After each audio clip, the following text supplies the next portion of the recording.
Welcome. Wow. You guys are actually going to start over there with the other side. Yes. I know there's things. So we'll start over here with the section that I created for you. Put your bag down. I guess. It's over there. So the presentation today is going to be about vital signs, which I think is important for you guys to understand. So what I'll do is I'll let you guys just take a look at the stuff on the table. Basically, we have some charting, some graphic charting, which you guys do, I think, in the hospital setting, different type of stethoscopes that we use. Of course, we do ECGs as well, which tells you how the heart is functioning. So just look around a little bit and the equipment, and then we'll start a little activity, okay? If you have any questions, feel free to ask me.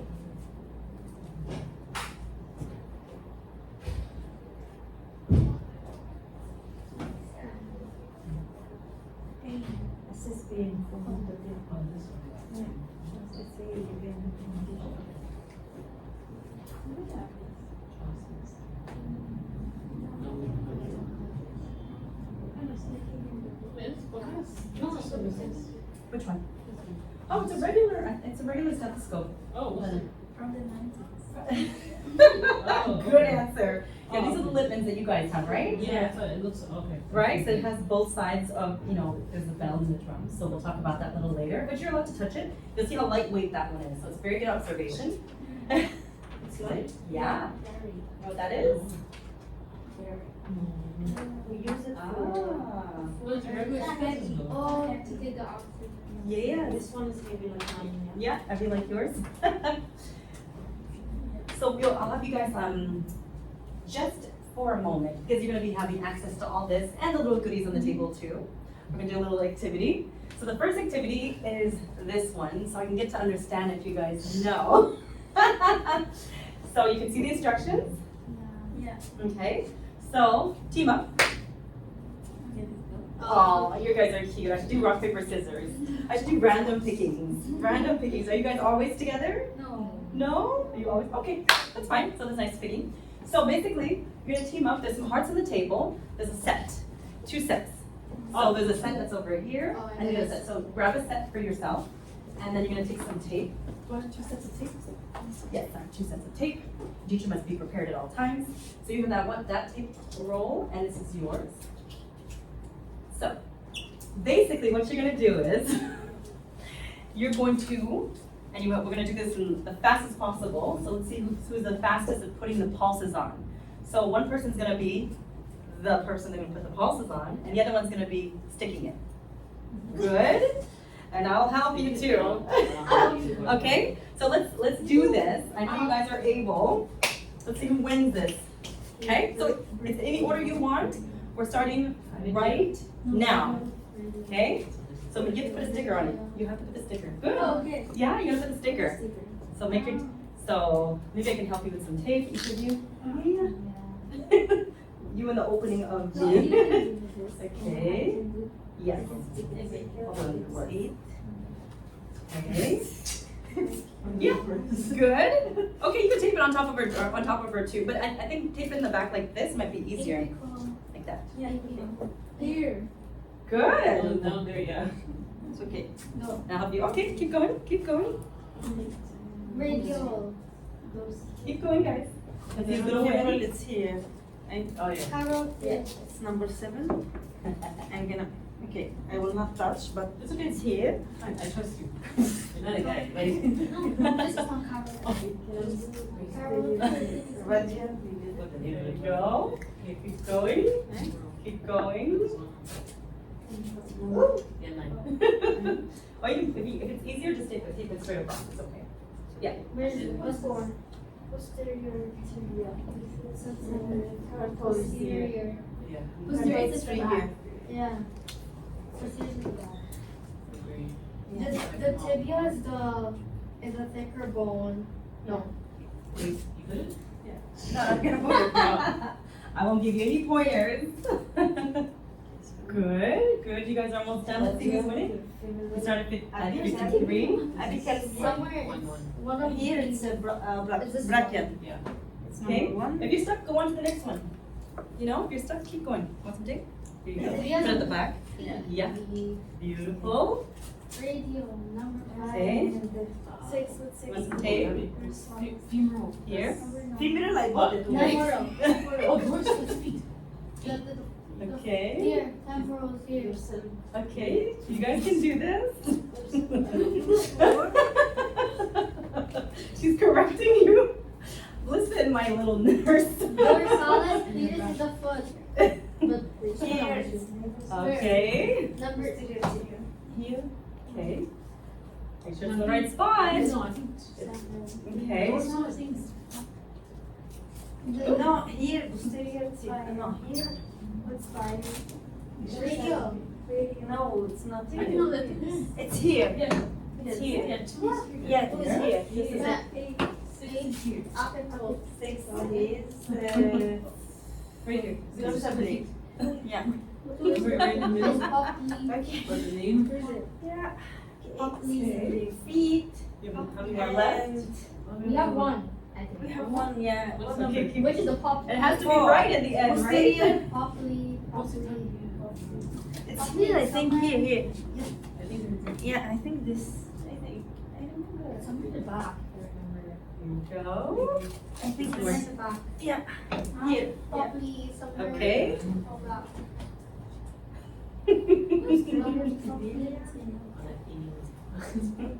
You feeling? Okay, so took you 4 minutes. So let's see. I don't know. Let's see. Okay, come on, ladies, come together. Okay, let's turn around. Let's turn around and see this. Okay, let me see. Let's see with the so we can make sure they're identified correctly. Okay, so yes, just me. I need to speak. Okay, so are they accurate? So we have the radial. This is brachial, yes.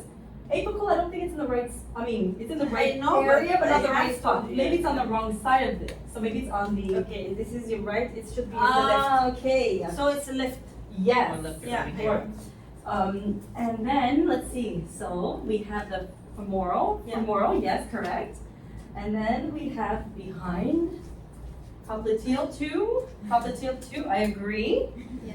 So your placement of the dorsalis pedis for 6, they're both a little It's off. between the big So toes where and do you- between the Okay, let's put it in the right spot. So Oh. let's put it in the exact spot. So it's like- Yeah, okay, I'm much I'm gonna better. show you, I'm No, gonna no, show you you. have to show me on her. Yeah, I'm gonna show you. Okay, this is okay, and You're always laughing at it. Oh my gosh, that's a little bit Yeah. more forward. Yeah. Okay, great. And then now let's put in the posterior tibialis. I don't see any posterior tibialis. So my ladies went and put it where? Okay, okay. Oh, that's in the wrong The spot. tibia is Where's the tibia? Here, Okay, it's gonna be on the inside. Okay, Yeah. behind the inside of the leg of the foot. It's Yeah. here. This is the tibial bone. yeah, It's right behind it. here. No, not this finger. No, That that side. thing, yeah. Okay, here. Got it? Yeah. Yeah, Good. I feel your heart. You feel it? Her heart? No, Like no, her- the beating, the beating, yeah. Okay, good. You have to be able to feel it. That's correct. Yeah. So, good job. I mean, we all had. It was an equal. It was a tie because nobody had it actually correct, right? We had to make some adjustments, which you guys will make sure that next time it's accurate because accuracy is everything, right? yeah. We don't want to give them the incorrect files. You look super cute. Look at I get you with this. Sorry, Patricia, I love you, but I did this. I'm sorry. You guys are so good. Okay, so we'll go on to the next part, which is good. We got your cardio going, you know, the heart going. So we'll talk about that afterwards. Yeah. So good. Thank you, ladies. Let me get everything. No, Should let me get what you have. What you have. And she's sweet. She's taking it off too. Mhm. So I hope it helped as a nice reminder, Yeah, of course. so that we can do it. So when you guys are on your next stage or whatever. I'm gonna you know. verify this. Yes. I'm gonna make revision and everything. Good. Good. Good. I need it. We all do. You know, there's times where you have to review our material because you forgot something. So I will now ask you a couple questions as I begin to start this presentation. So you guys can sit down, be my guest. It's okay. That was the cardio we're gonna do for the moment. So now I get to ask you some questions. Your colleague, Latricia, was super nice. She left you guys some water and little cups. So cute. In case you want some water. Yeah. Thank you. Fresh filtered water. So I'm gonna ask you guys some questions, or you ladies some questions, just to kind of figure out if you know. You can write down your answers. Do you have a scrap paper or anything? No. Sorry, because I wasn't afraid. It's okay, not a problem. Okay, so just one of the questions I have for you is, and I hope you know it. Oh no. Oh yes. So we can't use it, no cheat sheets or anything. So just take one piece of I paper. get a paper, Okay. okay? And I'm gonna ask you, what is the normal blood pressure? Write it down. All the no. Yes. Okay. I'm certain by now you guys know, but let's just make sure. Okay. Right. Okay, so let's see who's got the right answer. Almost. We're missing something. What are we missing? What are we missing when we write down a blood pressure? What are you missing? So write it down. And, okay. So what does that stand for? Somebody say it out loud. What's the normal blood pressure? 120/80 mmHg. What does that stand for? Millimeters of mercury. Good job, Clarissa. Millimeters of mercury. Okay. So my next question to you is, when you're evaluating vital signs, what does that mean? What does it mean when you're looking at your patient's vital signs? Which vital signs do you obtain? Blood pressure, heart rate, oxygen, and temperature. How do you get the oxygen? To the finger. Through the finger. What do you use? The Saturation. Oh, so O2 saturation. Oh, the saturation. Okay. The respiration. Respirations. Anything else? The pain. Interesting comment. Pain. Yeah. Pain. Is that considered a vital sign? No. We're gonna. It Okay. can affect it though. Yeah. Oh, okay. I like that. My next question to you is, what does it mean, like, or not what does it mean, but when you cluster your vital signs on your patient, how do you do that? What do you mean? What do you Clustering vital signs. What do you mean What do you by mean? cluster? So when you go in and then you need to obtain the vital signs in your patient when you're doing it head to toe. Yeah. How do you make sure that you do it? Do you do it one at a time, or do you do bring it I together? make it together. Okay, that's clustering. Oh, Good answer. Well, you learned a new word. It's not a problem. So when you cluster, what does that mean? Which ones are you going to put together? Which one are you going to take? Like at the same time. Basically. The blood Blood pressure, pressure, Saturation and fat, temperature. the temperature. All together, you're going to mix up? No, So- I put, the thermometer, the cuff, and and I put the saturation, and everything is gonna come together, and then I'm gonna do my respiration, and then my respiration, Oh. Okay. and pulse and stuff like this. The Pulse, radial yeah. one, I get, here, and always waiting, and if she talk to me, I have to repeat it.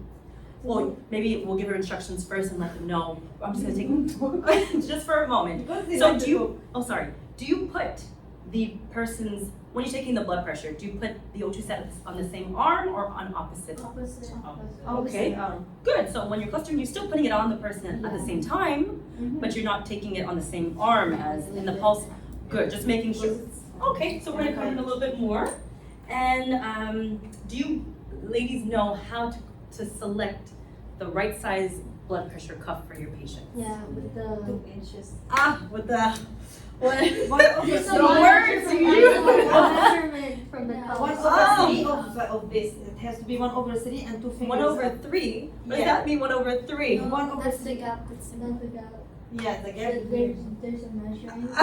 Yeah, the measure how on the- big- on the how color. big. How And big if it it is. passes the line, that means that's too. Actually, but the line, no, I don't. Yeah, I get the red one if she has a big, Yeah, a big arm. I get the red one because the red one is bigger. So as you saw on the table here, I have a variety of sizes, which we'll look at a little bit later. But I'm glad you understood that we need to change them. Yeah. Because if not, it's gonna really affect the way we're doing things. I would turn off the lights, but it might get too dark. So I'll leave it. Is it okay? Yeah. Are you able to see? Yeah. Okay. So I'm gonna start the presentation. As I mentioned to you guys a little earlier, there's a little bit of a glitch, so I can't show you the animations. So when we're doing it, I might ask you questions a little bit before I show you the next slide. I think might be the best way of doing it. So, the most important thing is to know is the vital signs, they're all interconnected. Kind of like what you were mentioning, Patricia. So, vital signs, which we mentioned, these are the components. we take the temperature, pulse, respiration, blood pressure, O2 saturation, and as you notice, we did remove, I don't have pain, because pain is no longer considered the 5th vital sign, okay? The important thing to remember is that your ability to obtain an accurate measurement is vital. It is extremely important. Why is it important? Because it's important for, let's say, you have medications or just doctor's orders to see what's wrong with the patient.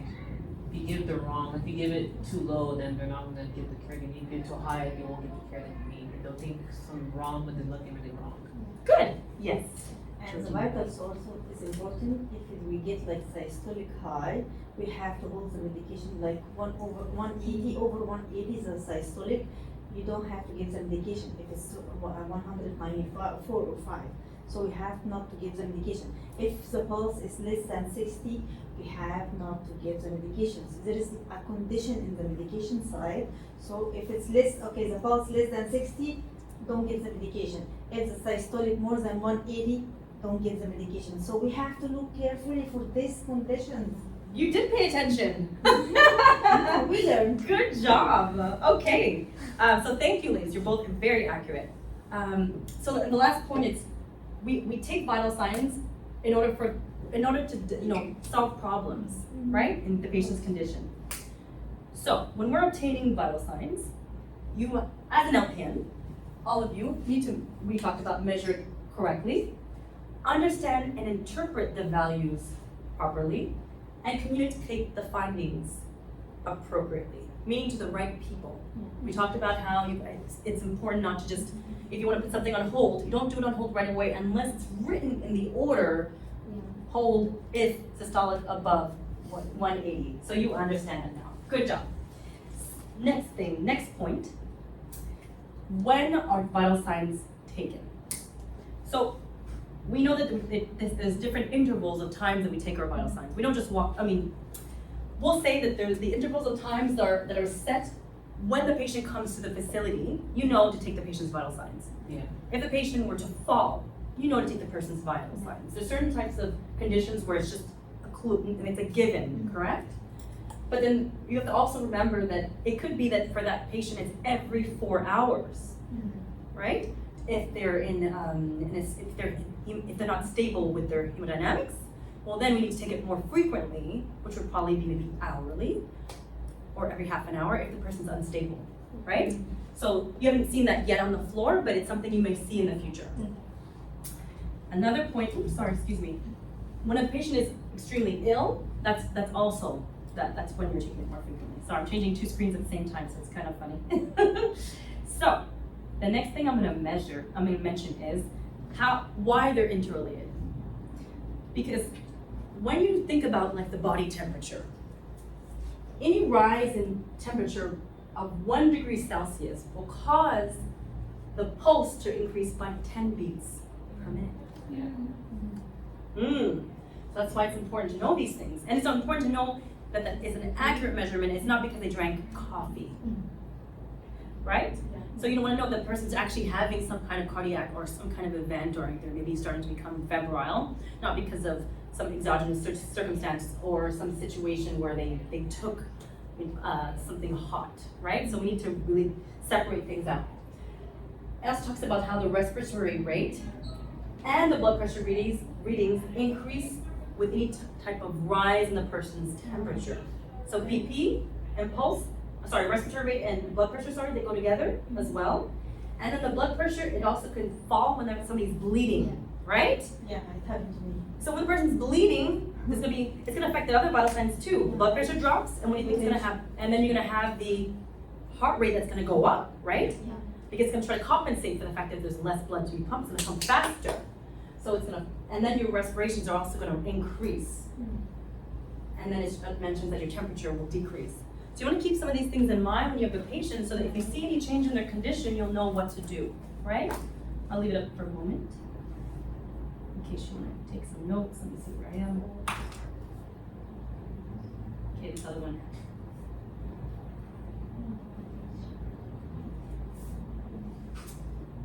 And I can always still post this for you guys if you want to see it. But I think, no, actually, no, I will not post it for you guys. We'll take notes. Look how quickly you put the pen down. No, no, no. You will take notes. Isn't that interesting? The moment somebody says that, pens down, no. But I want you to like listen, and I'll give you a moment so I don't mind letting you guys write.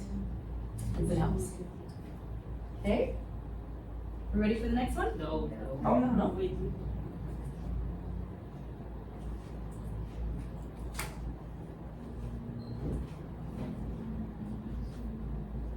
And what I can do is also, if I go too fast later on, I can go back, or you guys can come back and go through my slides. We can do that too.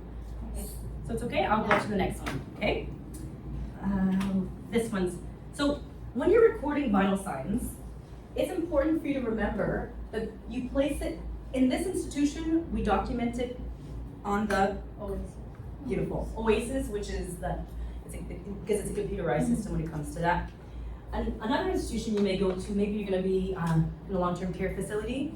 Yeah, we use that. Yes. This is what you're used to. Yeah. So here was a big challenge. So I I'm like the computer more. isn't it wonderful? Yes, because it's visible, it's too tiny. But it's so weird how like Yeah. it's just Wait, I don't like this. Oh, well, it's my gift to you. How about that? You have to get used to both of them. So as you're practicing to write, because where I work, I do have to use, I do chart manually. Like I have to use a graphic sheet, which I'll show you right here. I brought an actual chart that we use in the intensive care. So you can see how it's very similar in size. The boxes are very similar in size, but when the patients are coming in from like cardiac surgery, we have to chart, like this patient was probably on the floor for a long time, so we were not charting every 10 minutes. But this person came out quite frequently from some type of operation, so usually it's 10 minutes, every 10 minutes. So that's why getting used to this will help you for your future. You never know where you're gonna work, right? And the patient's no longer stable, maybe you're gonna have to write things more frequently. So I know the graphic sheets are not that fun, but they're super important. So you guys can take a look at this as we go along, but they'll help you. So I do this on a daily basis when I'm working in the intensive care. So when it will indicate on the graphic sheet when you're entering your temperatures, you have to indicate exactly where you got it. So if it's by mouth, you'll see that my temperature, usually you'll put, this is C, means core temperature. But if I'd taken it by mouth with a probe, I would have said PO. If it was axillary, I would have put AX. So that's why I was saying you need to indicate exactly where you got it. What can help? How will you written? Yeah, you can put or, but you would, as long as you mention it, so they know. But we don't just take rectals like that. A core is more accurate, but it's a probe that we're putting in. But I'll talk about that a little bit later.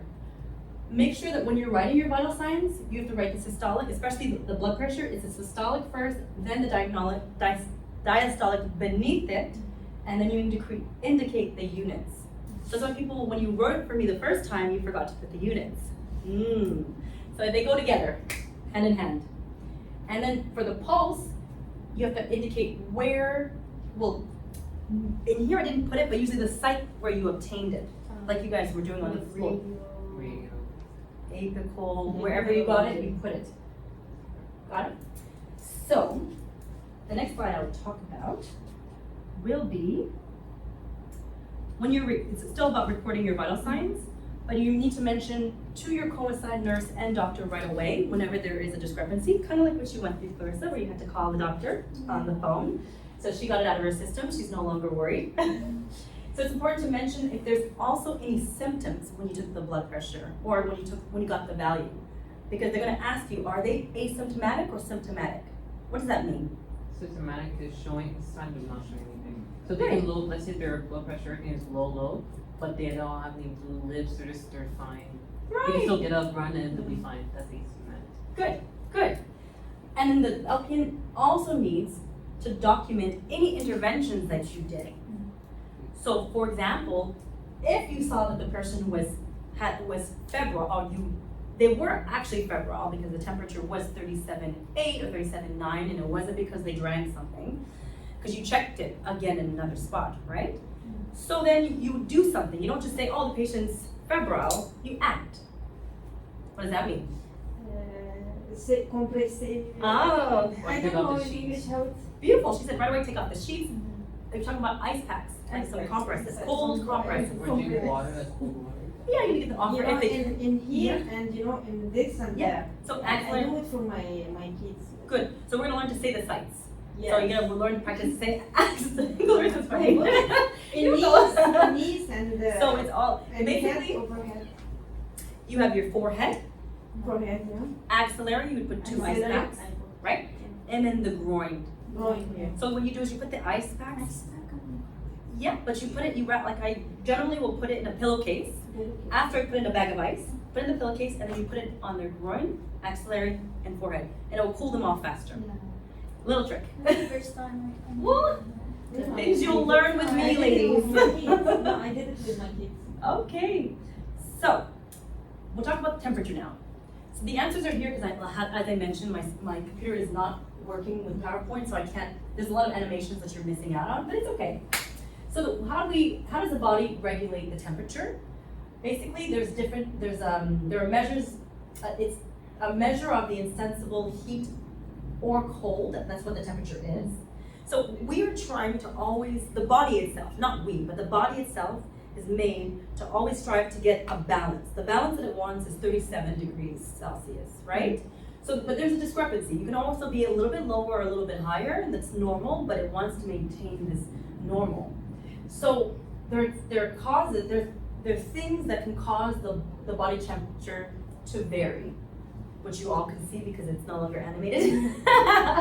But we know that if we are going to a cold environment, I should hide it from you because now you guys know. But yes, so if you go into a cold environment, or if you do any type of exercise, where else do you think your body temperature? When you What do you drink think? cold water, like the lady, she was 35. And I say, no, are you cold? She told me no, but I just see her get a nice water. I say, no, it's not. I just be mindful a little bit, I think. When you drink like anything that's like hot. Yes. Hot or When you get your Smoking gum. chewing gum. Chewing gum. Yeah. Oh, interesting. You guys taught me. Yeah. when a woman Yeah, gets chewing periods, gum. Yes. Yeah. Menstrual cycle. So good we have. So the hypothalamus is what helps to maintain the balance between the heat and the heat that we lose and the heat that we gain. Okay, or the body produces. Sorry. Next slide is talking still more about the temperature because there are two types of body temperatures that we measure. One is the core temperature, and the other one is the surface temperature. So, maybe you read it already, but I'll go back. Without you reading, what do you think the core temperature is? Like the tissue.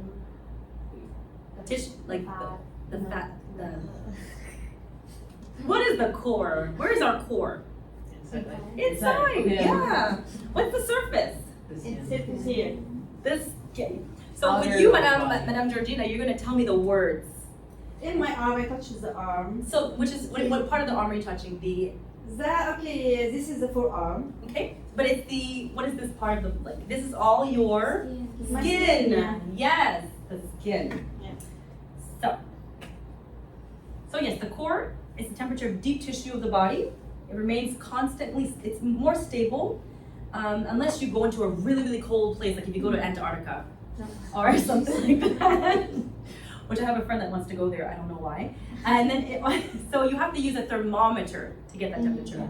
Whereas your surface temperature, it's on your skin. You can just, how would you check her surface temperature? I touch. Yeah, do you touch it with your hand like this? No, The back of your hand, very good. So you know how because this, it's here, it's warmer. and then you'll check, oh, I think I have a fever. You see people doing that, I think I have a fever. Good. So now we know, just double check this, sorry guys, it's blocking me here. So the body's, how it regulates temperature continued is, it's an elevation of your temperature is the first sign that you might have an illness, right? So when you see a 37.8, the person might be getting an infection. That's how we know. That's why you don't give them Tylenol right away. They want to check to make sure they actually spike a fever. So the doctor, you start to do cultures first, right?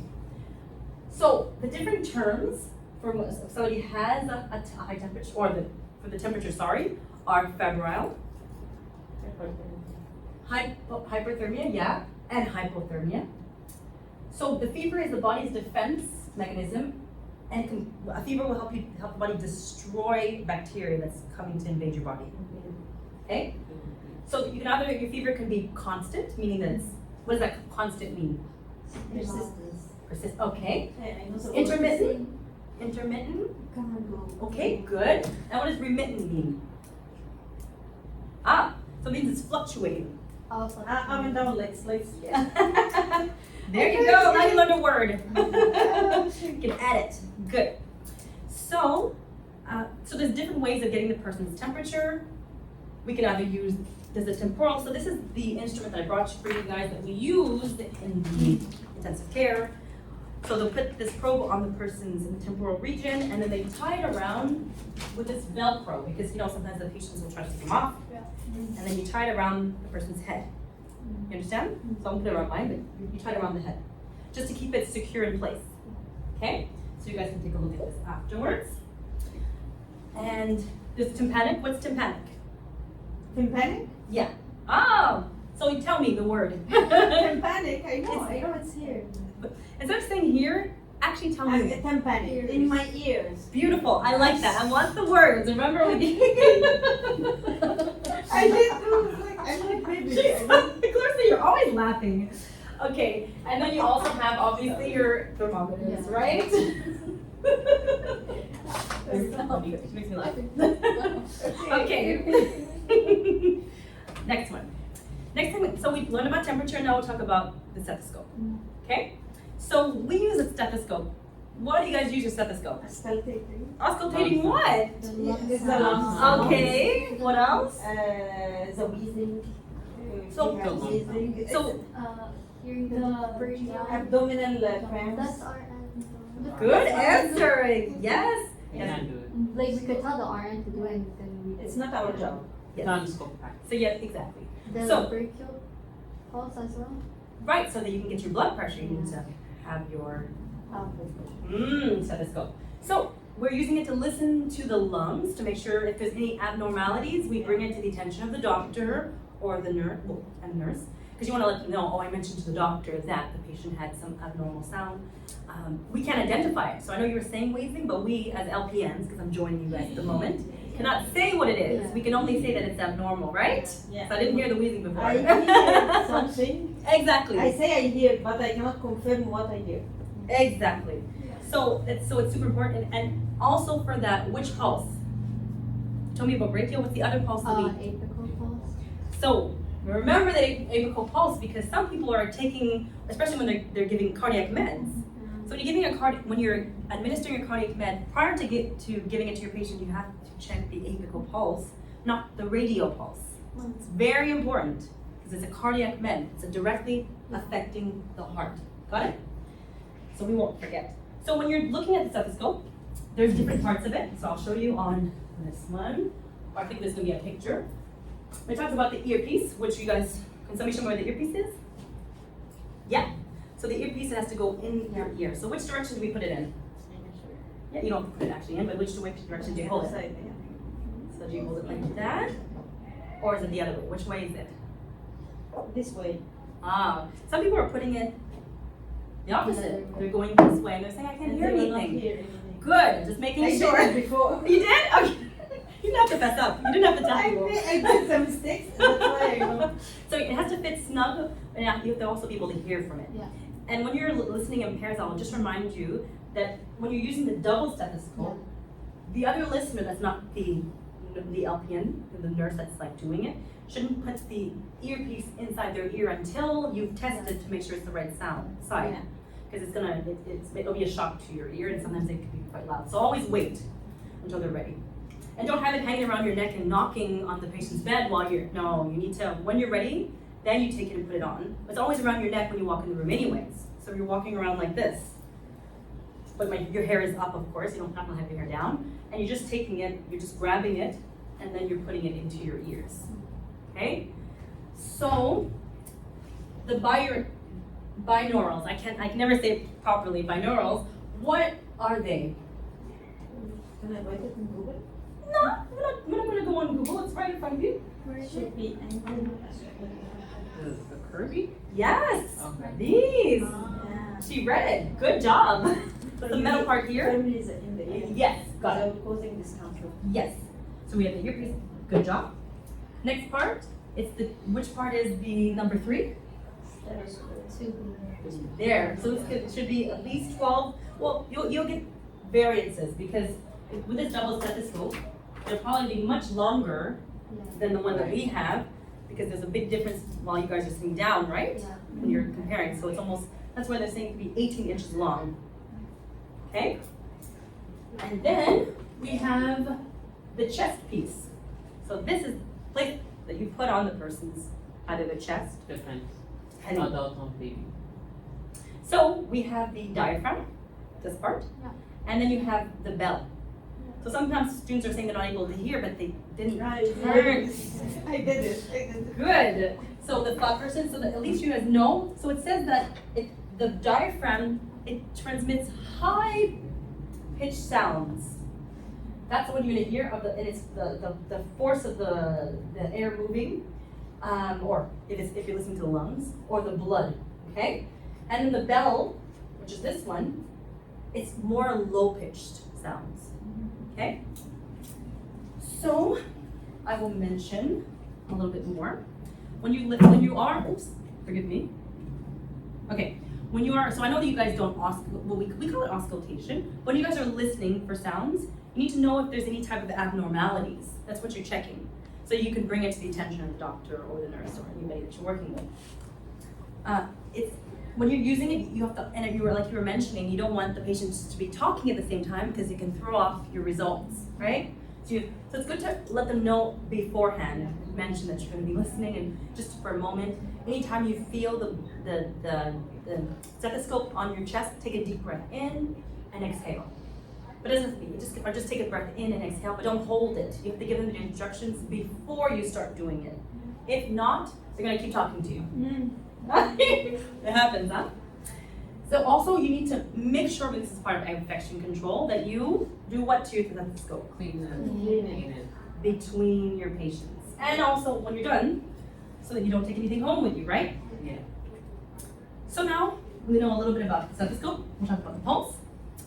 So when we mention the pulse, it's the beating, the rhythmic beating. Okay? It's when the pulse is regular. We're talking about the contractions and the contracting and expansion of the arteries, right?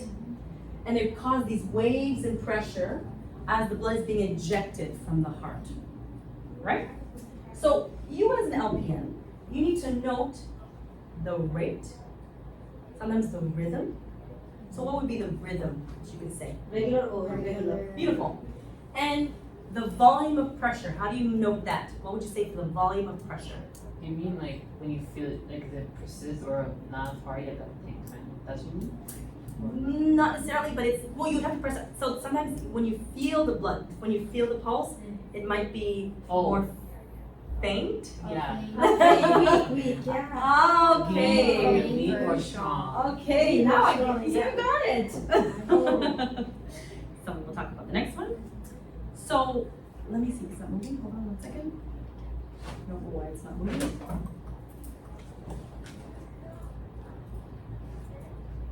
Oops, sorry. Oh, it had a video here, but it's not coming up, so I'll have to show you guys the video after, okay? There's something wrong with the media here, and it won't show it up. Let's see if I press play. No. So the body's regulation of the pulse, you have, when the heart is beating fast, it's called slow, Regular. So memorize these if you haven't memorized them already, but greater than 100, it's tachycardia, less than 60 is bradycardia. So dysrhythmia is any abnormality in the rhythm of beating. It happened with patients. Boom, boom, boom. Okay. I heard that, but it's not here. It wasn't in CHSLD. And they say, "Oh my God, boom, boom, boom." It's not. It's irregular. It's there. It's called irregular. So, Yeah. so you might see that. It'll be a regular for us, but it's for that person. This it'll be arrhythmia. normal. But we still say it's an irregular heart rate. Yeah. So it's important that you note and you also document and follow these type of standards for that institution, okay? So when you would write your pulse, you would say, radial pulse, 60 beats per minute, irregular. Regular rate or? If it's irregular, there you go. If it's regular, you don't need to necessarily say it, it's only if it's irregular. Good? So I'll continue to the next one. So obviously, we talked about how we note it. We note the rate, the rhythm, and the strength of the pulse. We also use, when you palpate, you use which part of your hands to palpate? Yes, the pulse, sorry. When you're touching the pulse, yes. Yeah, this it has balls, so we don't use this. Don't use, what's this called? What's this? Thumb. The thumb. There we go, the thumb. So you have to verify the pulses on both sides when you're checking the periphery. So that means if you're checking my pulses, how do you check my pulse? For my radial pulse, how would you check my radial pulse? You're doing it correctly? No. So when you're checking, you need to make sure that they both are working. So what should you do differently? Oh, so you want to make sure. I'm not asking her to count for a full minute. She's just verifying that the pulses are present. So remember, we do things in lab. We talked about simultaneous. Good. Except here. Please, and don't do it on yourself either. So what's here called? Good. So you just do accept the carotid pulse. Never at the same time. So we measure the carotid pulse in the person's neck when they're facing, on the side that's facing, that you're nearest. So if I'm near you, I'm not going to go on this side. No, I'm going to go on the side that's closest to me. Exactly. Do you feel it? So if there's any deterioration in the patient's condition, you check the carotid pulse, not the radial, right? Yeah. And these are the different pulses, which we already went through, which I'm happy that you guys know where they are. And that you are very accurate in your positions. So now you know, so it's clear. So when, the next part is when you're auscultating the apical pulse. We talked about how it's important when you're handling medications, cardiac medications. And also, to note where to find it, it says the apical refers to the apex of the heart, which is the tip, so the base of the heart. Oh, sorry, I said the base, excuse me, which is the tip at the bottom. And it's the actual beating of your heart. The base is the top part of your heart, so it's up here. The apex is the bottom. Yeah, apex, base. So when you're auscultating, you're gonna hear this lub-dub sound, which I had in the video, but it's not presenting at this institution, so I'll have to find somebody to help me with the next time. So now we'll talk about respirations. So just a quick reminder, so when you're talking about respirations, it's taking in oxygen, right? It's going into the tissues, and then you're exhaling carbon dioxide. The bad is called the? Okay, so it's inhalation and exhalation. So it's an internal and external type of measurement. So yeah, we kind of understand when you have internal respiration, it's at a cellular level, right? It's the exchange of gases at the tissue level caused by the process of cellular oxidation. So it's the same process, but the cells are doing it. And then this external respiration, it's when we are breathing in and out. Understand? Carissa? Yes?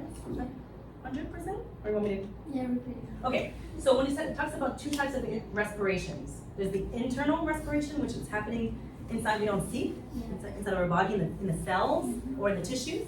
And then this external respiration is when we're breathing. And you can see it. It's like the rise and fall of the chest. It's like we're taking in oxygen and then we're exhaling it. Okay? Because respirations happen, like this type, respirations is happening all over our body in every cell, but you don't see it happening in the cells, right?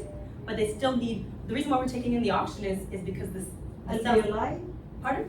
It's going to alveoli. That's where the gas exchange is occurring, Yeah. right? Filters. Pardon? Filters. Well, it's where it's just gas exchange, so we're getting rid of Rid of the dirty. the CO2 and we're taking in oxygen. Okay? So the normal respiration rate for an adult, I should have not shown you that, but what's normal, guys? 12:35. Wait for her. I mean, it was on the board, so if you didn't read it, I don't know what to tell you. Okay, so we now know the normal. So if you're breathing fast, it's called, Tachypnea. it's in your face, so yes. And if you're breathing slow, And normal eupnea. good, you know the normal. So these were supposed to like rotate and spin around when they came on the screen. So I think I should rotate and spin in the room, just to give you, that was the animation. So when you're observing respirations, you have to also look at the way that they're breathing, which is what we mentioned when we talked about head to toe charting. So you have to say the depth of the breathing. You need to know the quality, right? So if it's shallow, and then the rhythm, right? So sometimes the rhythm. So that's when you're gonna say eupnea, if there's eupnea or, okay. The next thing, we know what dyspnea is, right? It's on the screen. What is dyspnea? So I want you to use these words, okay? So, pardon? Shortness of breath, okay. So, it's true. There's also, you're looking at the pattern, and you're also checking, these are the different types of respirations that you might see. There's apnea, which means that there's, what does apnea means? It's on the board. Or on the, what does that mean to you? Less oxygen is coming to your lung. So I have friends, they have CPAP. Yes, so at night when they're trying to sleep, all of a sudden, they stop breathing. They stop breathing and it's infecting your brain at the end of your life. Very good. Yeah. Oh, Very see, good. I have friends. So apnea means no breathing. So all of a sudden it's Suddenly it's coming. nothing. Nothing. It's infecting Okay, your. okay. your brain. Good, you got it. Then there's chain Stokes respiration. So what's that? Can somebody read it? An abnormal pattern of respiration characterized by alternating periods of apnea and deep rapid breathing. So have you seen that in a patient before? No? But when do you think that would happen? This? Yeah, chain Stokes breathing. When do you think? COPD. Okay, when? Not necessarily. Asthma? No. When do you think you see? It's apnea periods deep and then rapid. So there'll be deep, rapid, and then apnea. Usually end of life. You're gonna see these. Palliative? Exactly. And then there's hypoventilation. Clarissa, you wanna read it for us? When the rate of ventilation entering the lungs is insufficient for metabolic needs. Person's breathing too slow. This Okay? So a patient can experience hypoventilation when they have surgery, after surgery. Why do you think, well, it's on the board, but I was gonna say, why do you think the person's having this hypoventilation after surgery? Anesthesia, one. Why else? Why else? Sedation. So just imagine if you had some kind of cut, like if somebody had, I don't know, they did some kind of abdominal and they had a C-section. Yeah, I did it. You don't want to, it hurts to breathe, right? So they're going to be shallow. I can't do anything in my life. Okay, but so they're going to change the way they breathe, which is not healthy because we talked about how internal respiration, the tissue needs oxygen in your body. So you're hurting yourself, right? So that's why we have to give them, it's understandable that you need to give an analgesic after surgery so that to encourage them to breathe, okay? So just keep that in mind. So the best time to obtain respirations is immediately after counting a radial or apical pulse. What does that mean? What do I mean by that? Kind of talked about it in school. I think most of your teachers will teach you that. Oh, so So basically, after taking the radial pulse, you have to take the respiration. Without telling the patient because it's gonna change his good, you got it. I don't say anything. Good. Okay, perfect. Next one. So the patient, so basically they won't be aware of it. Okay. Yeah. Now we'll talk about oxygen saturation. And you like this? Yes, you got it. So this is where the gas exchange is occurring. Yeah. Beautiful. And this is the capillaries.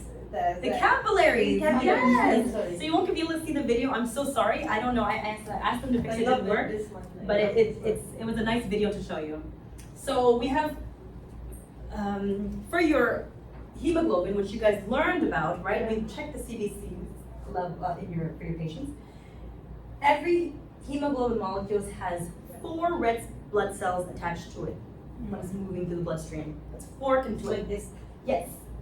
And then the red cells, well, basically the red blood cells, that they have 4 heme groups, and that the heme groups are where the oxygen will bind. Understand? So wherever the oxygen binds, that means the level of oxygen in hemoglobin it's because we need to have a balance of inside the blood of oxygen and blood. Sorry, I'm getting tired. Sorry, forgive me. It's super late. No, it's a little late. Let me say that back again. Because of this, the level of oxygen hemoglobin is considered equal to the blood oxygen content. It tells you how much oxygen is in your blood. Got it? So sorry, just because we're doing it a little late in our day. It happens. I should have got something to drink. So the way for us to measure this oxygenation is through a pulse oximetry, which is located right here, right? That's how you can tell how much oxygen is in the blood. Okay? So the normal pulse saturation, or the normal pulse oximetry, which tells you saturation, is 95 to 100%.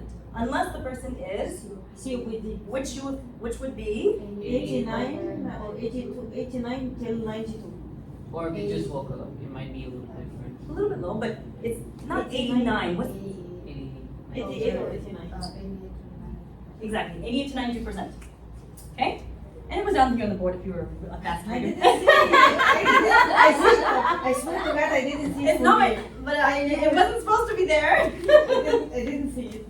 So when a value is lower than 90%, that means you have low saturation of oxygen in your blood. So that means you have hypoxemia. Hypoxemia. Low in the blood. Low level of oxygen in the blood. Good? Because emia is blood. So a patient's COPD, we just discussed, will have a low oxygen content. So it's 88 to 92%. Okay?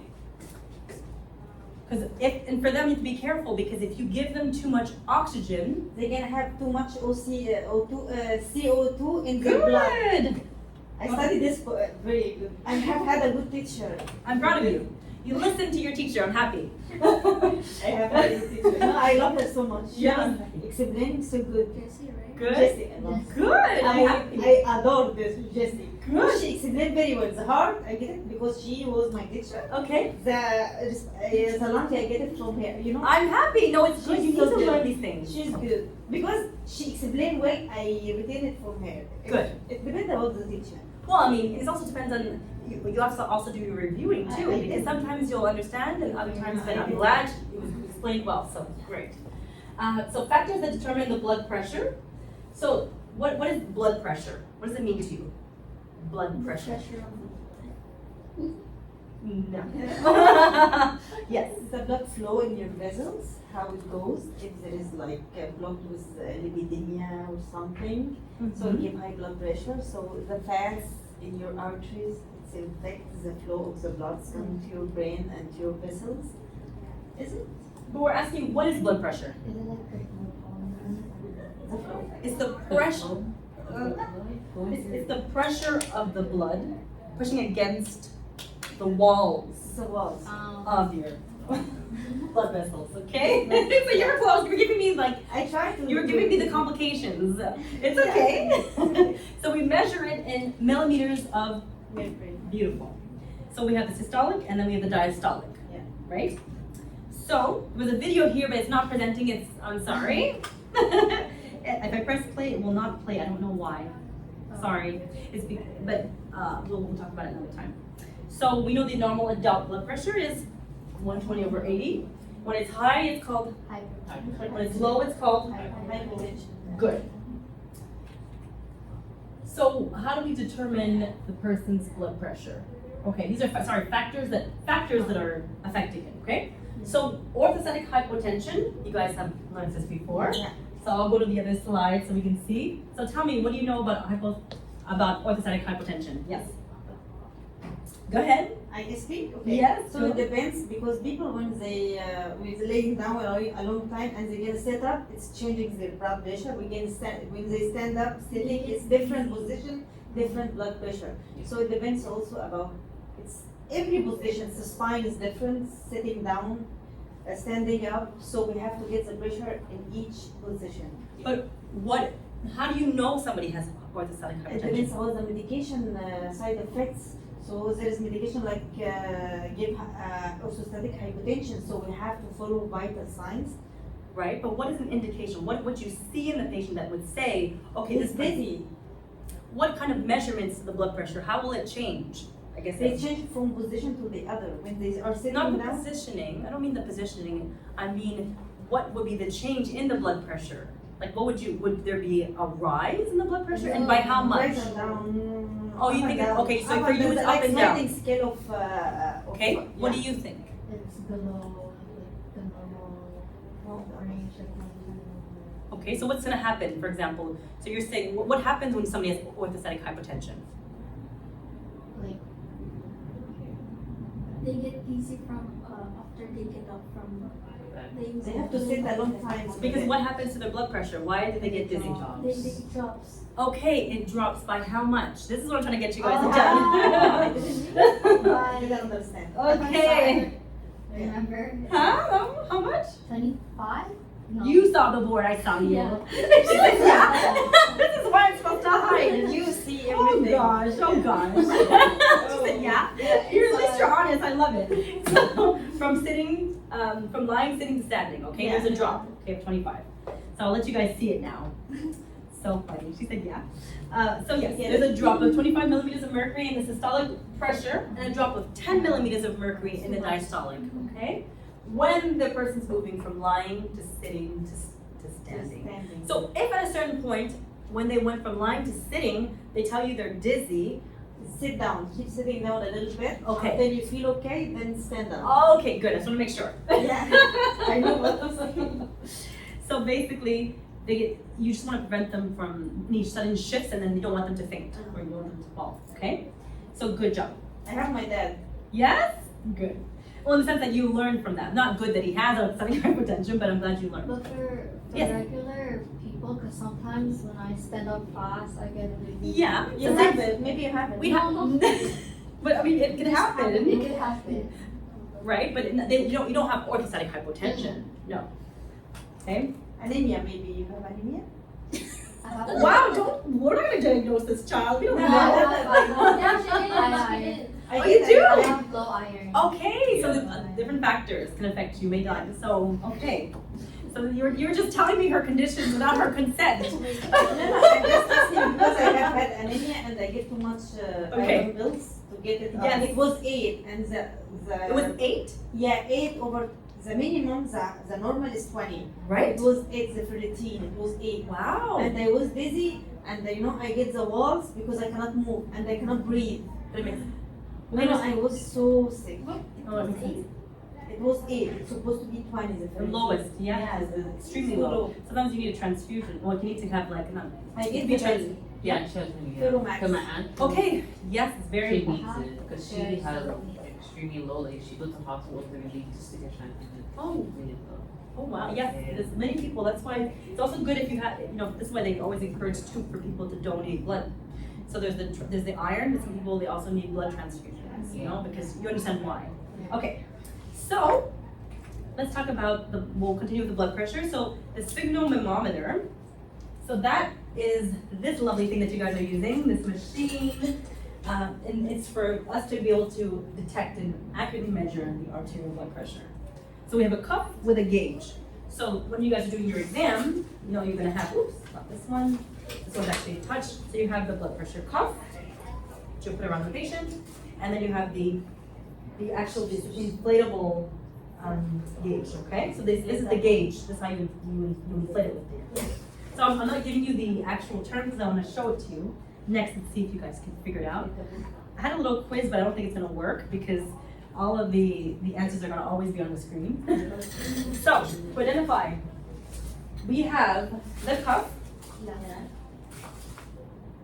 and then there's a holder here that you would actually stick on another one. This one doesn't have a little contraction, but you would stick it inside here to keep it in place.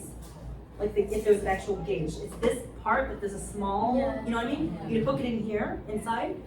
Right there, the aneroid manometer gauge would stick in here. Okay, so I didn't find one. I left, but at the school, if I do find, I'll show it to you. Then we have, oh, so I'm going backwards, where am I going? Okay, so that's the cuff. So then there's a range marker. So this is the range marker. Remember I mentioned to you guys last time? Okay. And then we have the index mark. So here is the index mark. Where is it? Here. So this is the index mark. So when you're putting it around the arm, that's how you guys are checking to see if it falls in the right range. So if it's too small, you need to get a smaller blood pressure cuff. And if it's too big, that means you need to change to a bigger cuff. So these are the different sizes. This is when you put on somebody's thigh, right? This is super big, but you have to make sure it falls in the right range. Then you have the regular one that we use, different sizes. And then you have small. Sometimes you have people that are quite petite. Yeah, so you would use a tiny. Yeah. So there's some for young kids. Battery. This one I use it for battery. Yeah. Because it's too skinny. Some people that are very, very petite. And then this is for children. Really? Yeah. It's Look in at the it. home. I did it in the it's with the children. Yeah. But it's okay. I find it reasonable. So we'll keep it. Good child. Yes. So I'll let you guys see what I'm talking about. So maybe it'll be easier if you have a visual of it. So you can see them. So the next thing we have on it is the loop. So this is the hook and loop closure, which is what we're opening and closing. The hook and loop closure. Yeah, so your small one. So we know the size, it tells us on it, the size of the cut. Then we'll go down to so we talk about the aneroid manometer gauge, right? So that's here, that we're using the actual bulb to inflate, right? Then we have the bladder, which is this. Well, it's different, I don't have the same one as on the screen, but you know, when you have the smaller one that you guys have at home, you have you'll have the bladder hose that's smaller, and then you have a valve that's attached to the bulb that you guys have to open and close, or you ladies have to open and close to release the air, right? And then anything else that we need to see? I think that's about it. So you need to know the terms, so when you're understanding, you can also, if it's broken or if there's something that's wrong with it, you can mention it to the right person. And also when you're communicating, I need to open the valve, right? I need to, inflate the bulb. Okay, so the next activity was for you guys to name the different parts. But it's not gonna work because the computer doesn't work. Oh, it did? Okay, wow. Okay. So yes. So this part here was the, Gauge. okay, this part here is called, Oh, The- everything? yeah, this part here. The two parts. The Yeah. So it's the the hose. This part, bulb. Air. Bulb. good. So Air. air release valve, Yeah. good. This part here, The Bulb. bulb, so the inflatable bulb. Good. So you guys were paying attention. Good job. Then we have this. The artery. That's the artery. What is that? No. The size. Is that the size? Let's No, see. no. Expiry date. Expiry date. There's no expiry date, darling. No. Not a medication. Check the pulse. So the indicator Artery indicator. Oh. Listen, she was paying attention, ladies. Larissa was on point. So then, sorry. So this was the holder. I forgot. I went too fast. So what's the one that's here? What's this? So I'll point to it here. This part here. As the size. Is that the size? This? What was it called? The measurement. What was the term we used? To know the size it's fitting on the arm. Oh, sorry. I put it to the wrong one. Sorry, I meant the other one. Oh. That's the cuff. The other one is the. Reverse mark. Very small. Then you have the index mark here. And then here, tells you the, remember the part that opens and closes? Yeah, the hook and loop closure, you got it. Okay, so I think that's it. Sorry, I didn't go in the right order. So these are the different sizes I was talking to you about. So if you have a cuff that's too big, that means that if I put this cuff on your arm, it's gonna cause an abnormally low blood pressure. Okay, so too big means the blood pressure you're gonna get for the patient is abnormally low. Okay, I've got a little visual for you. And if the cuff is too small, so if you decide to put this on Latricia. Yes. Or are you? Oh, No. it'll be, now it's okay. It'll be too good. So remember that. It's really important. That's why, because it could be inaccurate. Bigger cup. If it's too big, It's gonna cause what if it's too big? Low blood pressure. And if the cup is too small? high. Good. So I have a lot more to go, but I think that what will be good, since we went over all the blood pressures, is for us to go into our little activity here to get you guys up and moving again. So, we'll resume this in a moment. Let me see how I want to do this, sorry. I want to be able, can somebody, we're resuming it in a little bit. Can somebody turn off the light?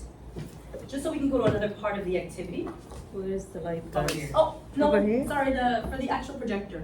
You're gonna press the buttons, maybe Latricia, you're taller Latricia. yeah, you're taller than all of us. Yeah, it's high. The light? This bottom. Oh, yeah, I didn't tell her. Off. And you want to turn it off? Yeah. You are taller than me, Latricia. There we go, thank you. Let me just tell her really fast what time it is. Stop making me laugh. Oh. Stop making me laugh, Georgie. Can't blame her for that. Oh.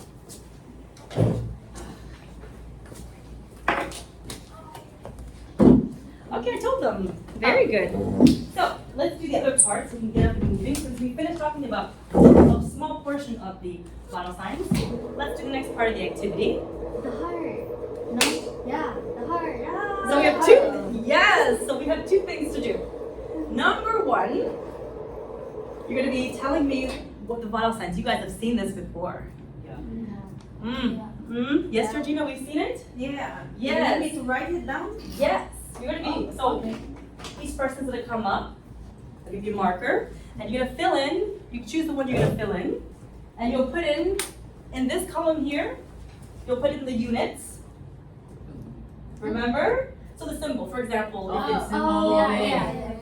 You know. the symbol that goes after, we just talked about for blood pressure what it was, right? Yeah. You're gonna write it here, and then here you put the values, and the medical term. You first. I'm gonna go for pulses because we did blood And then we'll pressure. switch. I think Okay. so. Blood So, pulses. Yeah, you go after, son.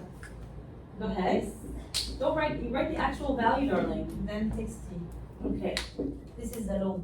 Its name is Brody. Or yeah. So 60 to 100. Beat per minute. Beat per minute. Okay. Beat. Or you put it in. You put Yeah. the units here. The unit what? That's okay, she can put it there too. Put it everywhere. Put it everywhere so you remember. Be my guest. Okay. More. Good. You guys will correct it after too. Beat per minute. So what? Cardia. Beautiful. And then you can give your marker when you're done. You can give it to, but also write in the first box too, which says pulse. Beat per minute. Okay. Alrighty. I have a bad handwriting. But you're starting, yeah, you can give it to Latricia. Okay. Beautiful. Sorry, guys. Okay, let's keep going. This is the activity. I want to see if you guys are paying attention.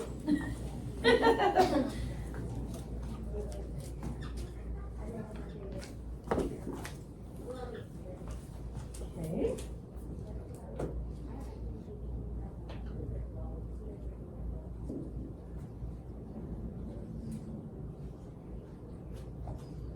It's so fun. Nobody's gonna, we're not gonna give her anything. Yeah. She's gonna keep going, and then afterwards we'll correct stuff. We're gonna be fair.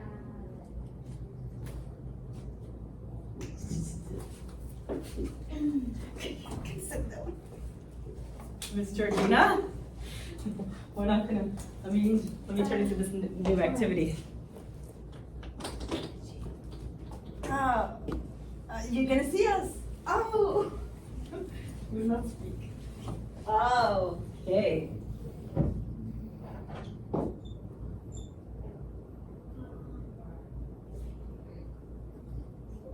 And then afterwards, we're gonna see who's right. What is it? Tell me.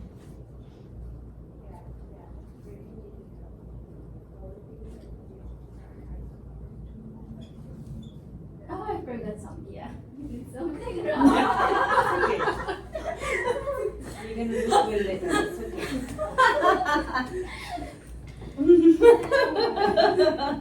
I thought that was But the other question, could You- you just, without. is it like under? She Make wrote it on. Listen, whatever, you put your accurate, you put your stuff in. Okay. Okay, we don't look at anybody else's. Just a small arrow. Like the high value of defense. The Okay. what's the normal? height? Yeah, what's the normal height? What is called high? What's considered high? Like one. Write it, and then we'll discuss. Look at you with a 2 stuck behind your leg. You forgot to see that. I'm sorry. But when she walked around with it. She's number 2. Who's number 1 then? I find number 2. Oh my gosh, I forgot. The last topic. It's okay. Educated guess. Educated guess. Write the medical term. Okay. Okay, next person. Wait, actually. It's okay, it works. Because we see it in diagnosis, it's the same. It's true. It's Yeah, true. it is the Okay, same. perfect. Keep going. Okay, you can keep your marker. Don't use it. I just like to write this. You like to write. You like it to be beautiful, huh? And then there'll be one person left. Oh, did I do something wrong? Oh, huh? Okay, no, didn't. I was just checking. I'm like, can I make sure? No. So you're writing your accurate measurements. You're writing your accurate measurements. Don't base it on anybody else's. What do you mean? Okay, keep going then. Keep making arrows like I told you. No, there's no,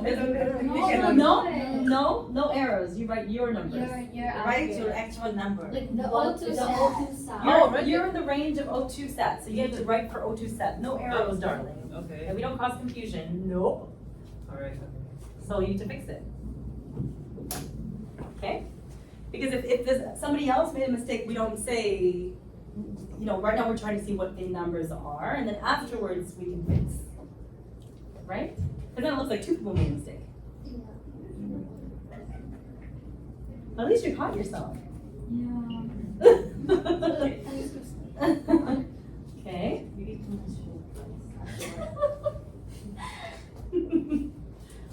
Okay.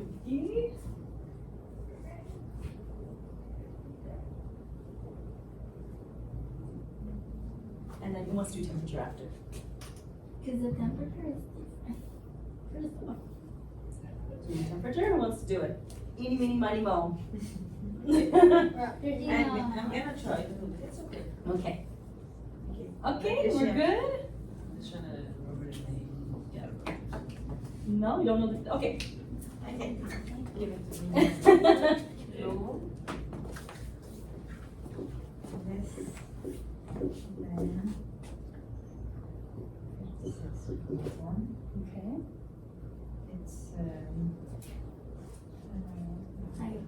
It's just a second, guys. The computer. Tell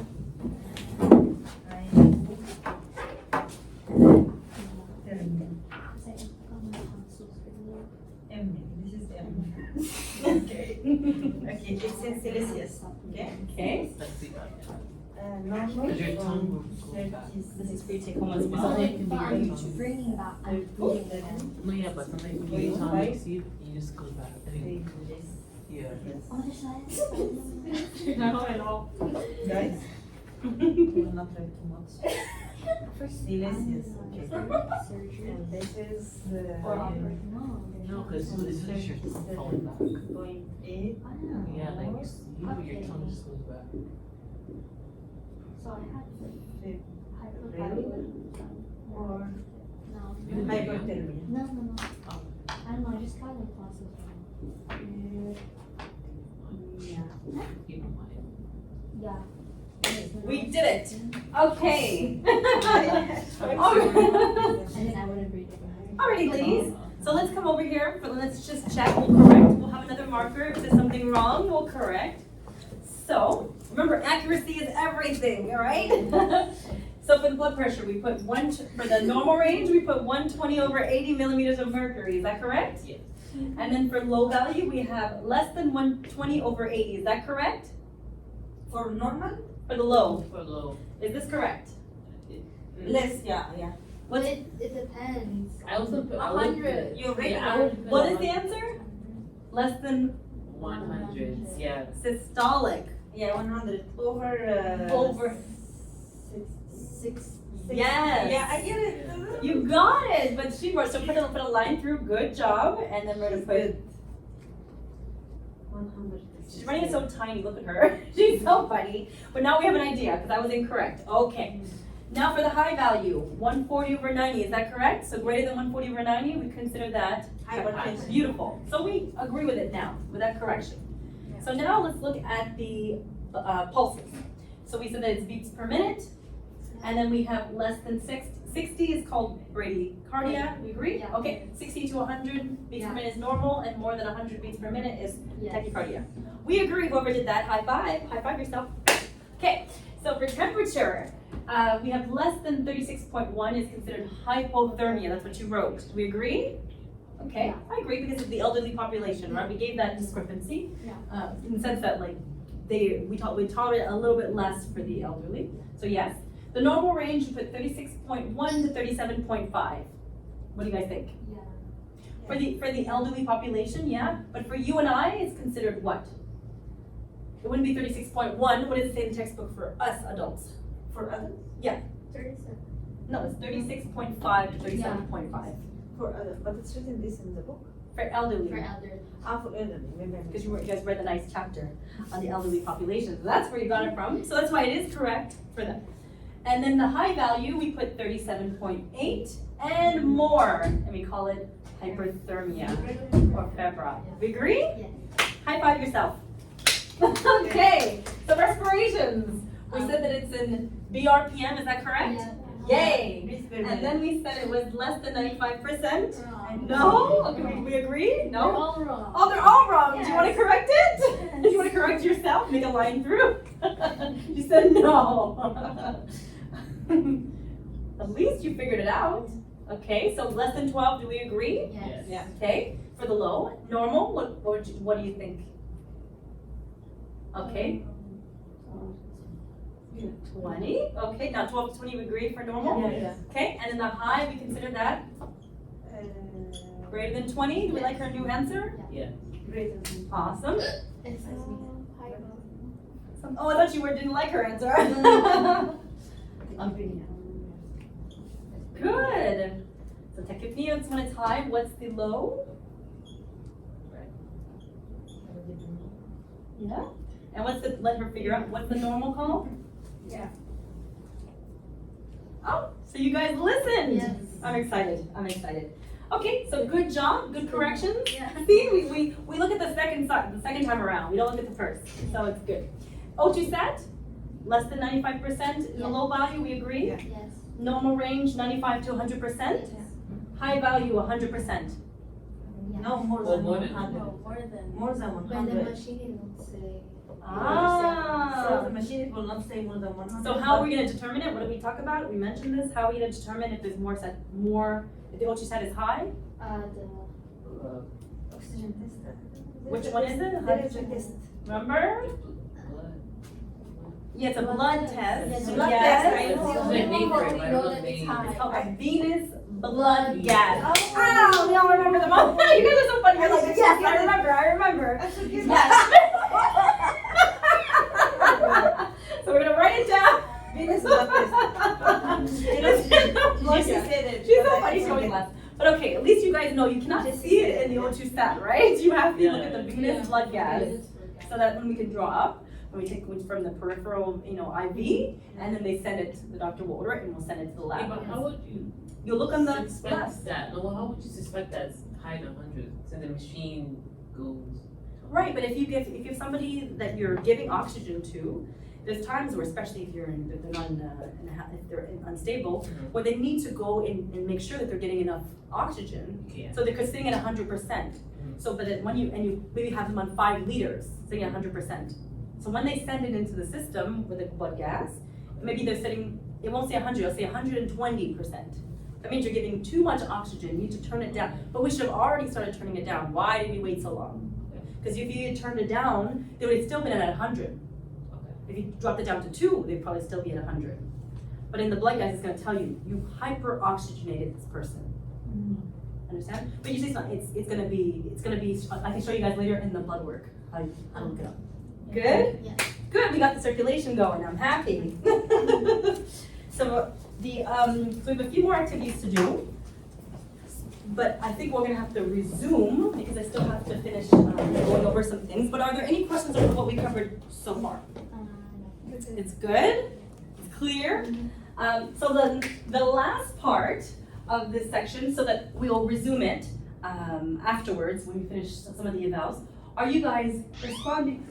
Ooh, I was like, the police? I'm like, not today. Okay, so you guys are gonna respond and tell me the answers, because I know this is something that you guys love. It makes you smile, doesn't it? So this one, I'm gonna have you guys answer. And you can also do it on the board. But I'm trying to think where, because I wanna keep this for us to kind of go over. So we can put it underneath, Yeah. you know? Oh, you said yeah, I like it too. Yeah. So, we'll do like 1, 2, but how many numbers are there? There's 12, I think? 12, yeah. 3, and then we can put, oops, this is 4, but don't get mixed up with this 4, huh? Ooh, not pretty. And you guys will start to answer these. I know you remember because we went over it, huh? I'll do it like this, it's okay. 4, 5, 6, you put the answer right next to it. What is?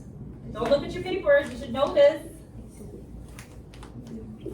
No cheating. I was looking for my pen. Okay, 10, 11, and 12. So ladies, in another color, you can put green or red. Time for part 2. Oh, you want to go first? Okay. She jumped on. So we covered this one, so I want to see if you remember. Okay? You put your little initial next to it so we know who wrote it. You go, darling. I go? Yeah, you guys are all going. Put your little initial next to it so we know if you're right or wrong. So keep going, let's see. Yes, yes, yes. Oh, stay there. You guys are going to stay next to it because you want to finish this portion. Yeah. Just a second, guys. So this is the heart. No. Do what you know first. And then do what you Okay, don't know just a after. second, Gina. Okay, Gina. Gina. What? Wait, no, darling. You need to first put the number it corresponds to. Okay? Yes. So wherever the letter you, sure, basically 2, which letter does it match up with?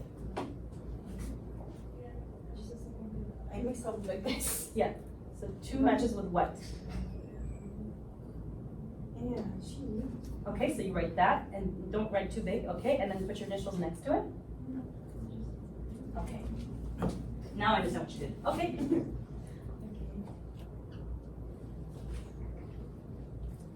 Okay, keep going.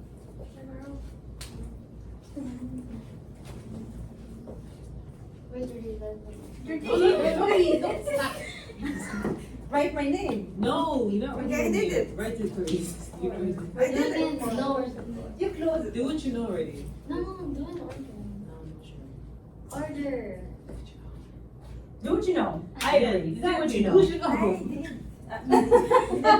Did mine? Because on an exam, I'll do what I know first, and then I go back and fill in the rest, right? Yeah, I make like guessing what is the Yes. left thing and then. Exactly. That's how I work too. I'm not smart, but Yes, you are. Don't say that. You're smart. And you're trying to gain things. So it's great. Oops. What do you mean? That's number 3. Yeah. Oh, sure, you wrote something on it. Okay. 3. Yeah, you wrote some. I'm bringing something out. what is 5? I didn't see very well, guys. Yeah, this. Yeah. Okay. What are you doing? Come on. Okay, I will not say anything, okay? I'm gonna be Yeah. behind everyone. Okay, 5.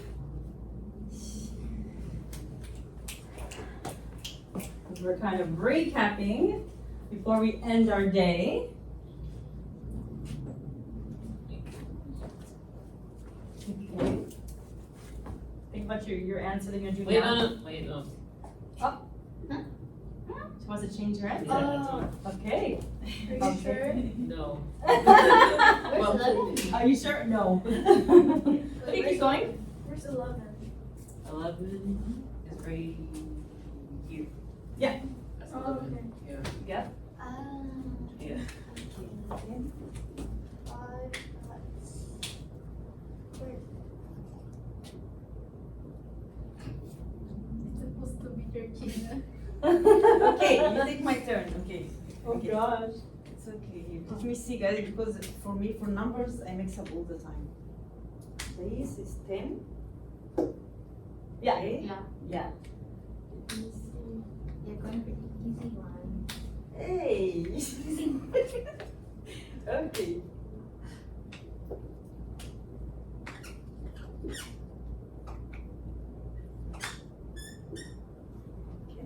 Okay. This one is which number? It's 10? Yeah. Okay, so.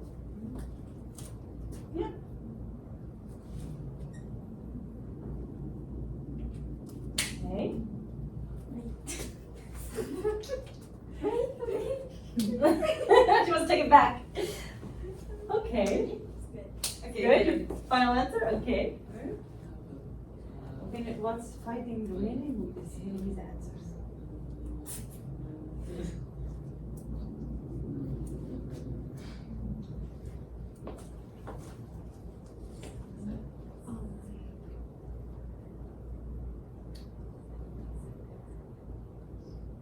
Okay. Okay, okay. Which number are you looking at? I don't know. No? It's mixing up. Okay, yeah, so look okay. at carefully. That's the, you want to be, okay, so 6. Where's 6? Okay, on 6. Okay, what's 6? And I know what it is. I guess. Thank you.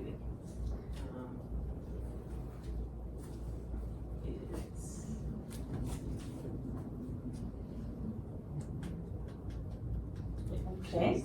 Okay, she put her answer down. 7, wants to do 7? 7 and 9 are left. Let's do this, ladies. We can do it. 7. 7 and 9. Where's 7? 7 I mix up to see. is here, Oh, okay. and 9 is there.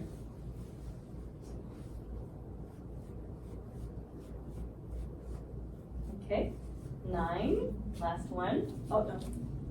Yeah, that's you. If you don't agree with something, you can always change them. Okay. You know, you can always, I'm gonna change You can change it, okay. you can always put, but you put a line through there, then you correct it, Yeah. okay? Oh, okay. So let's do 9. Where's 9? It's very, this is 9. Is Oh, it, you mean okay. this? Yeah, okay. Yeah, you got it? But I didn't say it. Okay. But I knew This it. is 9? Yeah, that's Yeah. 9. I didn't say it. Okay. 9. Okay, wait.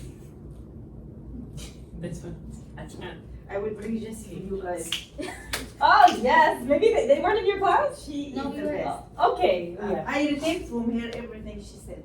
Good. I don't know, I just memorized by heart after we did this and No, I remember. Yeah. But yeah, you This is have mine, to right? review, you Yes. have to go through your books, Yeah. for some people, it's like, if they see it once, Look then what's they're, that. She explained it very well to me, that's why I Okay. retained. good, but it's good to also review, Review. because they're still making little mistakes here and there, so you have to review in the book. I'm gonna review Yeah. because I have Keep time it to to the review beginning. before this course is gonna come. I have to review too much. Good, good, All the competencies. This is the pulmonary. okay, Take one single. okay, are we done?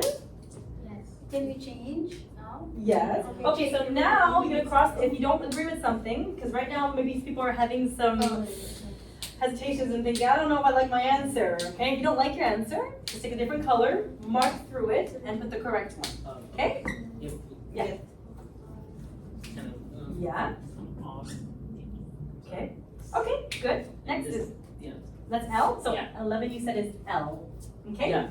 Does anybody else want to change their answer? 11, what is 11? Show us 11. This is 11. It's aortic valve.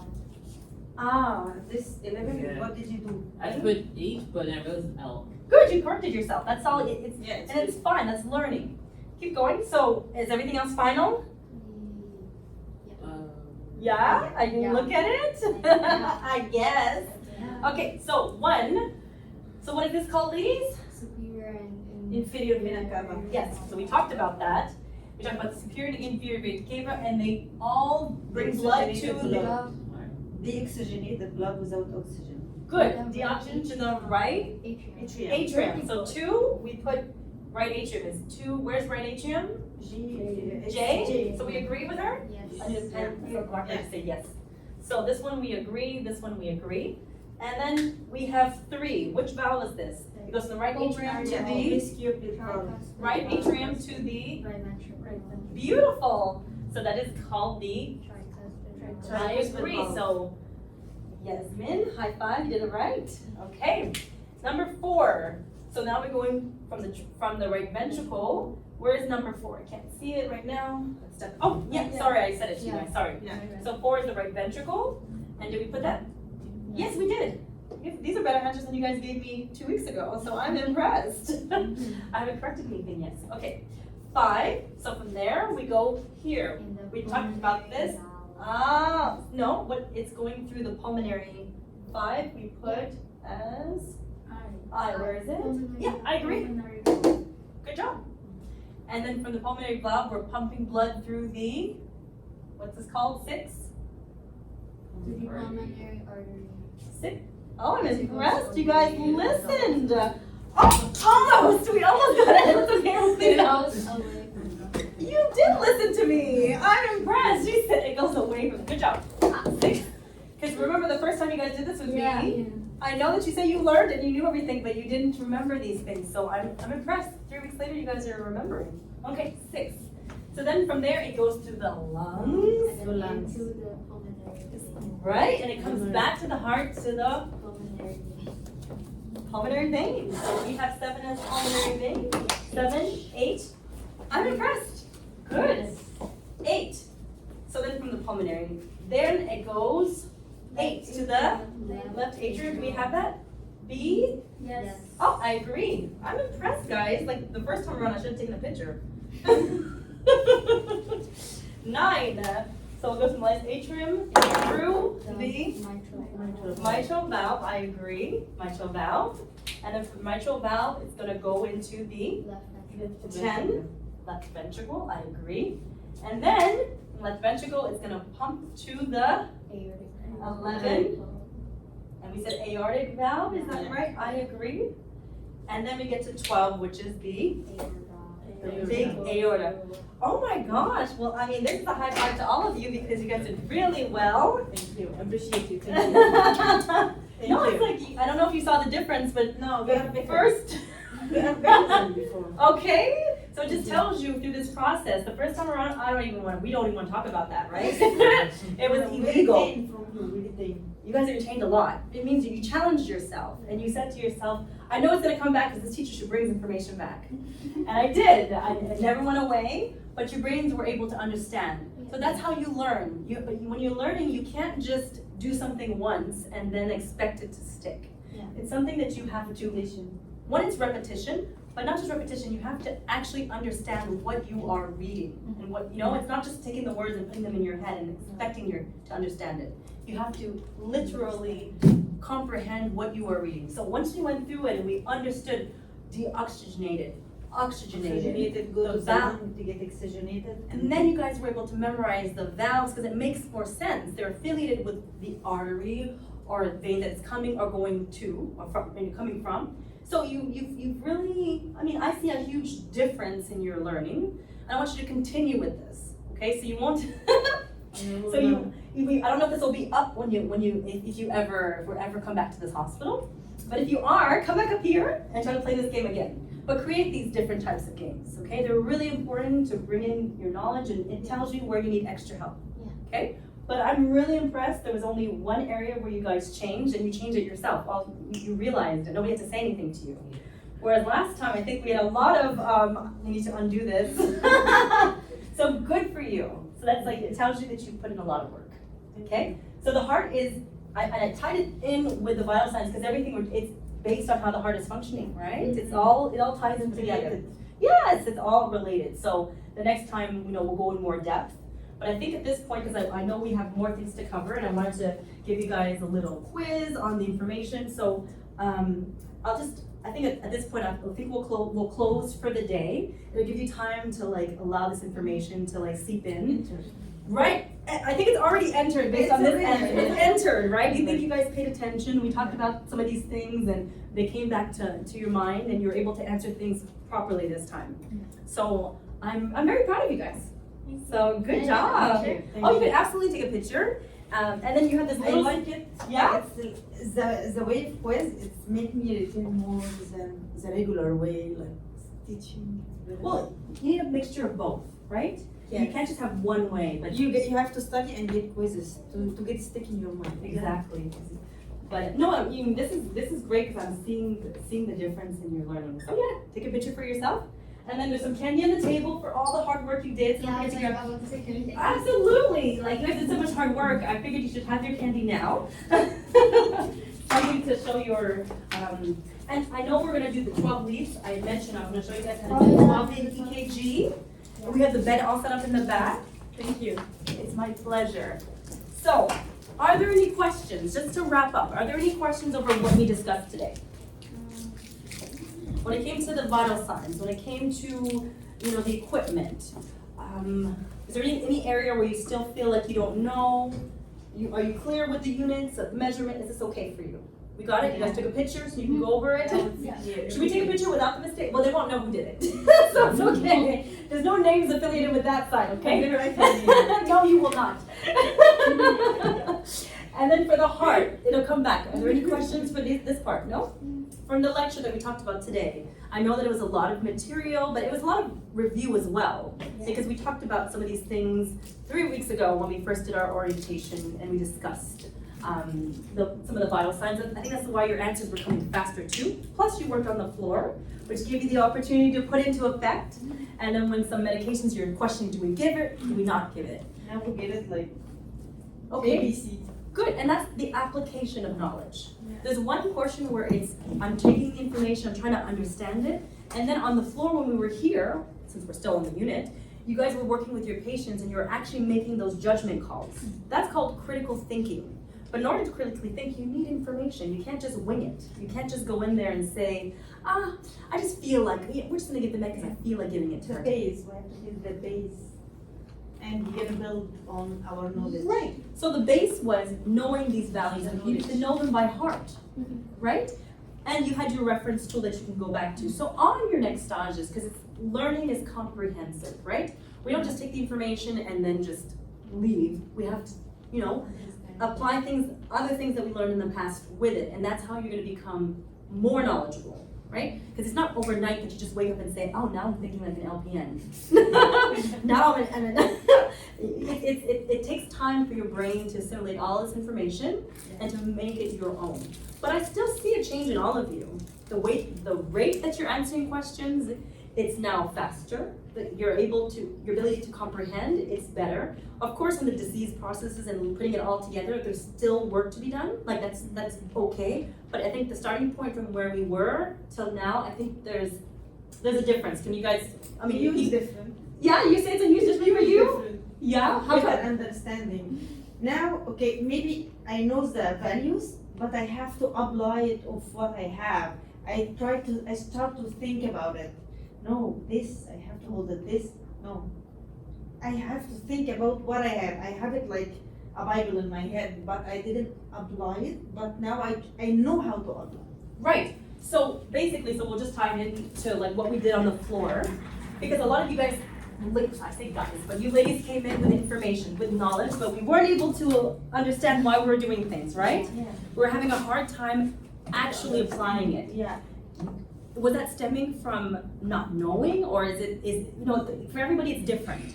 It could be that you really didn't understand. Like when you say when you had a patient whose like blood pressure was like 187 over 6 or over 100, like when you saw that number, it needs to jump out at you and say, this is super, it's gonna be alarming, right? When you see that alarming number, you don't just say, oh, my patient's blood pressure is high. You know? You don't You say, have to take an action. you take an action. So these immediate action because you know that's not Yes, healthy for yeah. the person. So in everything that you're doing, there's alarming values, and that's what I wanted you guys to learn.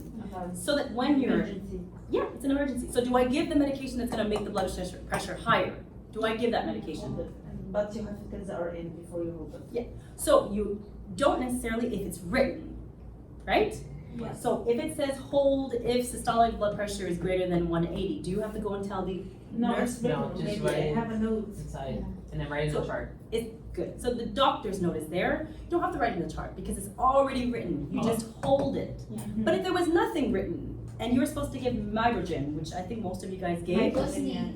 it was you. And when the blood pressure was 192 over 102, for example, you decided To hold it because the doctor's orders is that not to give if the systolic is higher than 190. right. But initially it wasn't written. That's what we went. When we were going through it initially, and this is where it was the application of knowledge, it wasn't written. So what she had to go and call the doctor. We had to get the number. She sweated a little bit. She's like, I have to call who? I said, the doctor. And she said, is this what I say? I said, absolutely. So we sat next to each other, we went through the process, and the doctor gave you, their input. Right? And it was the first time. So of course it wasn't easy, but I was sitting right next to you, right? So from that, you were able to then, we mentioned that it needs to be written on the file because it wasn't there. Yeah, So we they wrote it after that. good because you brought it to the attention of who? The Doctor. That's why I say you need to mention it to the doctor. Understood? Yeah, understood. The nurse cannot change anything. She cannot write anything because it's an order. She can only mention it to the doctor. That's why you're both, the RN and the LPN are both liable to talk to the doctor about something that's abnormal. And that was abnormally high. And they were giving it 3 times a day. You gave it yesterday? They changed the order. What did they change the order to? If it's more than 100, the systolic more than 180, you don't have to give the medication. And she was 194 over. Beautiful. And what else did they do to the order? What did they do for the other? Remember, you put on hold for 2 reasons. One was for that, and then afterwards they did something to the order. They changed it. 2, remember you said I know my abbreviations, and I asked you what this meant, the word. It went from TID, 3 times a day, it's for once a day. Okay, I get it. No, just make me remember. I was doing that. That's my job. Yeah. So yeah, I didn't want to give it to you right away. They decrease the dose. Right, they Yeah. changed it from 3 times a day Yeah, to because daily. it gave high blood. So it was making the blood pressure Yeah. extremely high. It's very high, yeah, for the lady, yeah. So this is why the important part. So your job is, yes, we know we give medications, yes, but you have to question things. You don't just give it just because it's ordered, right? You have to question, is it safe for my client? And you have to think.